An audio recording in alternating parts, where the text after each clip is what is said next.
여러분, 경제가 어떻게 돌아가는지 제대로 알려면요. 사실은 모든 게 와르르 무너졌던 순간을 들여다보는 게 최고일 수 있습니다. 그래서 오늘 역사상 가장 드라마틱했던 경제 실패 사례 4가지를 통해서 우리가 뭘 배울 수 있는지 한번 제대로 파헤쳐 보겠습니다. 불을 쌓는 법을 알려면 먼저 그게 어떻게 파괴되는지 알아야 한다. 좀 역설적으로 들리죠? 근데 여기에 정말 중요한 진실이 숨어 있어요. 자, 지금부터 이 붕괴의 해부학을 통해서 그 진실이 뭔지 한번 같이 찾아보죠. 모든 실패의 시작점, 가장 거대한 이야기부터 출발하겠습니다. 자, 우리의 첫 번째 이야기는요. 지금으로부터 거의 100년 전으로 거슬러 올라갑니다. 이후에 벌어질 모든 경제 붕괴의 원조라고 할 수 있는 바로 대공황입니다. 1차 세계대전이 딱 끝나고 나서 미국은 말 그대로 광란의 20년대라고 불리는 정말 엄청난 호황을 맞이해요. 모두가 파티를 즐기고 돈을 벌고 미래는 영원히 밝을 것만 같았죠. 하지만 이 화려한 10년의 낙관론 바로 그 밑바닥에는 언제 무너져도 이상하지 않을 정말 모래 위에 지은 성 같은 취약한 시스템이 도사리고 있었습니다. 이 숫자를 좀 보세요. 1921년부터 29년까지 다우 지수가 6배나 뛰어요. 그런데 그 후 3년 만에 거의 90%가 그냥 증발해버립니다. 정말 어마어마하죠? 이 광기를 부채질한 게 뭐였냐면 바로 마진거래라는 거였어요. 이게 뭐냐면 내가 가진 돈 10%만 내고 나머지 90%는 빚을 내서 주식을 사는 거예요. 그러니까 주가가 오를 땐 대박이었겠죠? 하지만 바로 이게 재앙의 씨앗이었습니다. 주식시장이 무너진 건 사실 그냥 시작일 뿐이었어요. 진짜 비극은 바로 이 악순환이 보통 사람들의 삶으로 파고들면서부터였죠. 사람들이 돈 쓰는 걸 멈추니까 기업들이 직원을 해고하고요. 실업자가 늘어나니까 당연히 돈을 더 안 쓰게 되죠. 이게 계속 반복되는 거예요. 정말 끝이 보이지 않는 그런 절망의 소용돌이였습니다. 24.9%. 이 숫자가 그냥 숫자로 보이시나요? 이게 뭘 의미하냐면 금융시장에서 시작된 패닉이 길거리에 있는 우리 같은 보통 사람들에게 얼마나 끔찍한 재앙이 되었는지를 보여주는 겁니다.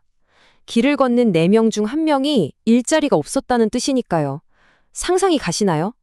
자, 그럼 이제 시계를 좀 앞으로 돌려서 우리에게 조금 더 익숙한 시대로 가볼까요?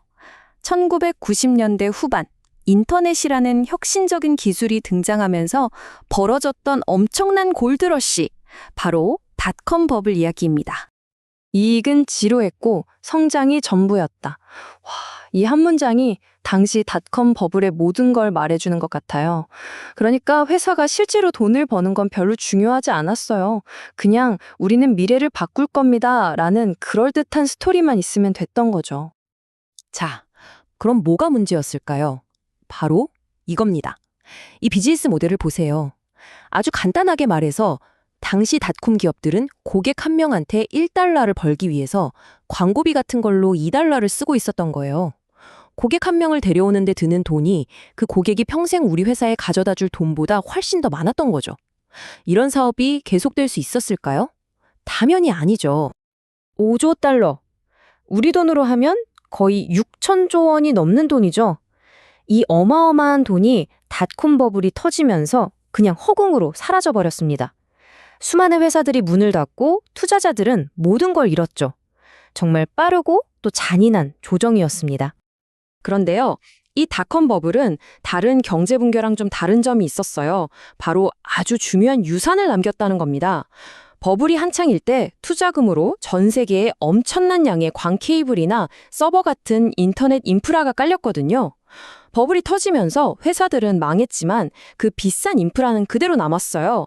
그리고 바로 그 기반 위에서 우리가 지금 아는 유튜브나 넷플릭스 같은 회사들이 탄생할 수 있었던 겁니다. 어떻게 보면 인터넷의 발전을 수십 년은 앞당긴 셈이죠. 이제 우리 기억에도 생생한 가장 최근의 글로벌 금융붕괴로 가보겠습니다. 2008년 금융위기. 이건 정말 너무 복잡하고 교묘해서 전 세계 금융 시스템 전체를 거의 무너뜨릴 뻔했던 사건입니다.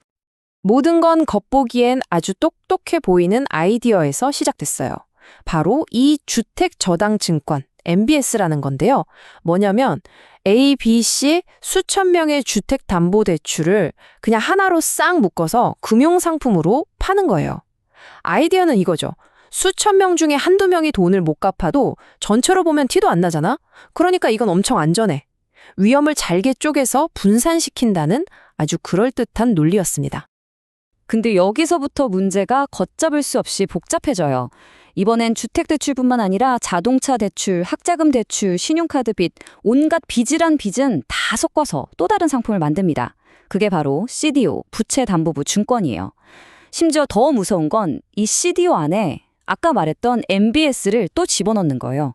빚으로 만든 상품 안에 또 다른 빚으로 만든 상품을 넣는 거죠. 영화 인셉션처럼요.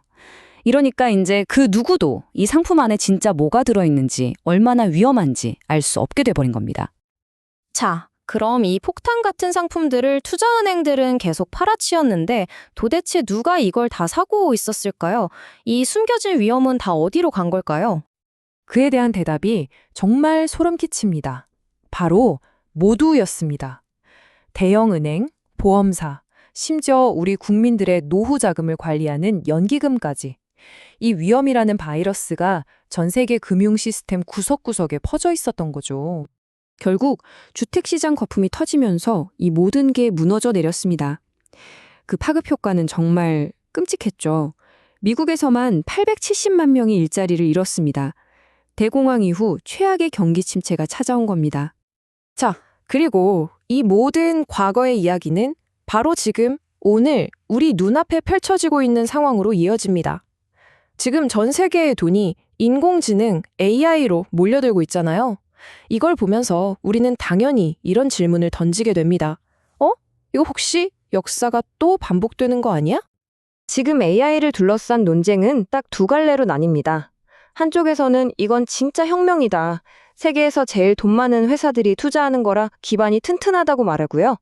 다른 한쪽에서는 이것도 그냥 닷컴 버블 같은 거품일 뿐이다. 대부분의 AI 회사들은 엄청난 적자를 보고 있지 않냐고 하죠. 과연 어느 쪽이 맞을까요?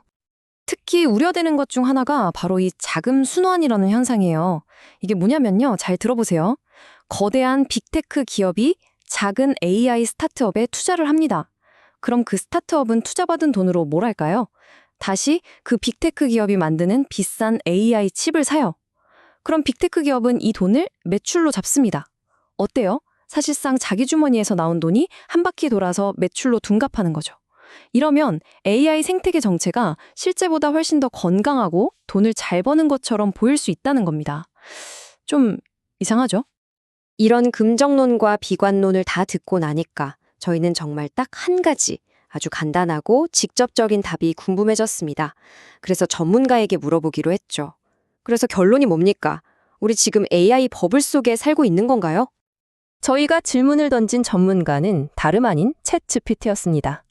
그리고 그 AI의 대답은 딱 한 단어였어요. 아마도요. 어쩌면 이게 지금 이 순간의 불확실성을 가장 정확하게 표현하는 대답이 아닐까 싶네요. 자, 그럼 대공황부터 닷컴 버블 금융위기, 그리고 오늘날의 AI까지 이 네 가지 거대한 붕괴의 이야기 속에서 우리가 얻어야 할 교훈은 대체 뭘까요? 이 네 가지 사건은 시대도 다르고 기술도 다르지만 놀랍게도 공통된 패턴을 보여줍니다. 너무 쉽게 빌릴 수 있었던 돈, 나만 뒤처지면 안 된다는 군중심리, 그리고 이번엔 다르다는 새로운 기술에 대한 맹신. 이 모든 패턴을 보고 나니 여러분께 마지막으로 이 질문을 던지고 싶습니다. 우리는 왜 역사로부터 똑같은 실수를 반복하고 또 배우지 못하는 걸까요? 무엇을 기억하고 또 무엇을 애써 잊으려고 하는 걸까요?